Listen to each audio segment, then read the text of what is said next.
How to make red velvet gooey butter cookies.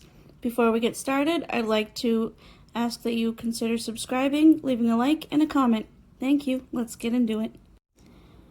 First, I recommend you don't get a red velvet cake mix that has pudding in it because these cookies are very delicate even without the pudding, but all I could find was pudding, so these cookies are going to be even more delicate, so just be aware you can use pudding, but it'll be really soft. Also, you want to make sure that all of your ingredients, butter, egg, and cream cheese are at room temperature before you start baking. This goes for any recipe you have that has eggs or butter or cream cheese or anything like that. You want to make sure everything is fully room temperature. I know I don't say that in all my videos. Sorry. I forget sometimes since it's just so natural to me. First, you want to beat one stick of butter or 8 tablespoons of butter or a half cup of butter with 1 8-ounce block of cream cheese until light and fluffy. Feel free to use a hand mixer instead of a full stand mixer. It'll be a lot easier. When your mixture is light and fluffy, don't forget to scrape down your bowl and add 1 egg. Also add 1 teaspoon of vanilla. Mix again until well combined.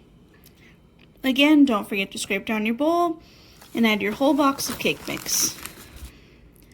Try not to overmix. Some cake streaks are okay. You actually need it for the last step. Now when you've got some cake streaks left, we're going to move on to our last step, white chocolate. Now you can add as much as you'd like, but the recipe recommends you start off with 3/4 of a cup. You can add more if you like.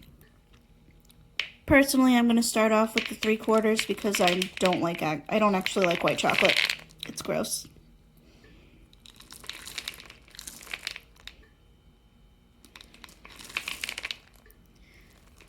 Mix until everything's well combined. Yeah, I switched to a spoon because the dough started getting kind of thick. When your white chocolate chips are fully mixed in, scrape down the sides of your bowl again and cover your bowl with either plastic wrap or, in my case, a lid because these bowls came with a lid. And let this rest in the fridge for a minimal of 2 hours or preferably overnight.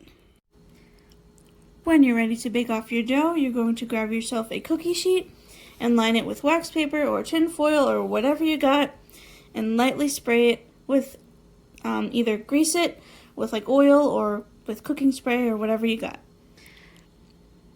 Next, you want to shape your cookies. Make them as big or as small as you want. I suggest at least starting off with a tablespoon. Roll them into a ball and then flatten them out. This is a little hard to do one-handed, but you should understand what I mean. Put them onto your cookie sheet. Actually, you can even put them onto your cookie sheet and then make them flat if you want. Might be a little easier that way. Repeat with all remaining dough. Be careful not to make your cookies too flat. Maybe like 1/8 of an inch thick is totally fine. I'm using a measuring spoon to flatten mine. You want to bake your cookies off at 350 degrees for about 10 to 12 minutes or until the edges are set, but the center is still a little bit gooey. When your cookies come out of the oven, let them rest for a minimal of 5 minutes because they will be very soft, and then enjoy. I accidentally shook the pan either when I was putting them into the oven or when I was taking them out halfway through, but these two baked into each other. Just be careful when you're putting things in or taking out of the oven. Enjoy! Please consider subscribing, leaving a like, and a comment. Thank you.